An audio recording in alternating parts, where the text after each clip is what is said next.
107 ženi od marginaliziraните групи од 8 општини од истокот поминаа обуки и се здобија со вештинину и сертификати кои ким го исцртаат патот кон кариерата.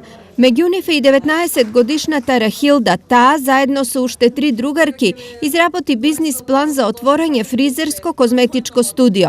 За овој бизнис план ја добија и првата награда од проектот Патот кон кариерата. Девојчињата мотивацијата уште од мала е шминкањето и фризерството и тимот од Кочани што е бизнис идејата ни е да имаме фризерско студио за убавина кој што ќе нуди две услуги фризерство и козметика. Проектот Патот кон кариерата се спроведуваше изминативе 3 месеци со финансиска поддршка од Европската унија. Ние сме исклучително задоволни од одзивот, иако предизвиците беа големи за се работи со специфична целна група, да се мотивира да учествува во ова работа. Меѓутоа, на крајот на криштата се работи за подобрување на можностите за вработување, за економски развој и дури и за подобрување на социјалната положба и социјалните односи во општеството во општините од источниот регион во кој работевме.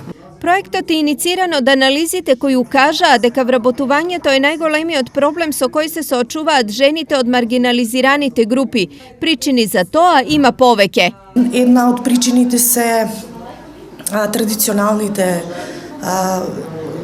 вредности кои што ги негуваат се уште во овие семејства. Друг сегмент се стереотипите и предрасудите кои што ги имаат.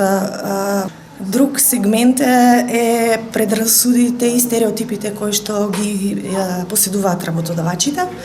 Па затоа ние бевме тука за да ги споиме тие две страни.